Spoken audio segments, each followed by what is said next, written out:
In this video, I will show you how to fix the issue of screen time not working on your iPhone. To get started, open up the Settings app on your iPhone. Once you're in the Settings menu, scroll down a bit until you see Screen Time. Tap on it. Now that you're in the Screen Time settings, scroll down again until you find Content and Privacy Restrictions. Here's where things get interesting. If content and privacy restrictions are currently disabled on your iPhone, simply toggle on this switch to enable them.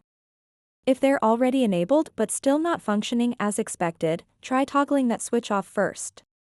After turning it off, wait about 10 seconds before turning it back on. This simple reset can often resolve minor glitches that may be causing issues with screen time. Then restart your iPhone. If restarting didn't work, don't worry, there are more options available. Return to the Screen Time settings and look for an option labeled Share across devices. Toggle off this setting.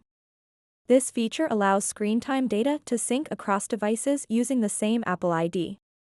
Sometimes disabling this can help resolve any syncing issues that might be preventing proper functionality. After making these changes, restart your device again to ensure everything is applied correctly. Still having trouble? There's one last resort option available. Head back into the Settings app once more.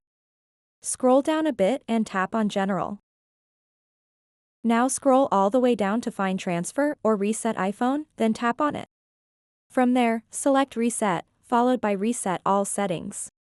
Keep in mind that while this won't erase personal data like photos or apps, it will reset system settings such as Wi-Fi passwords and wallpapers back to default. Confirm your choice when prompted. Your iPhone will restart automatically after resetting all settings. A fresh start could do wonders for resolving persistent issues with screen time. So that wraps up this tutorial. If you have any questions about this whole process, please let me know in the comments section below. And if this video helped you out, please give it a big thumbs up and subscribe to this channel for more tutorial videos like this one. Thank you so much for watching and have a good day.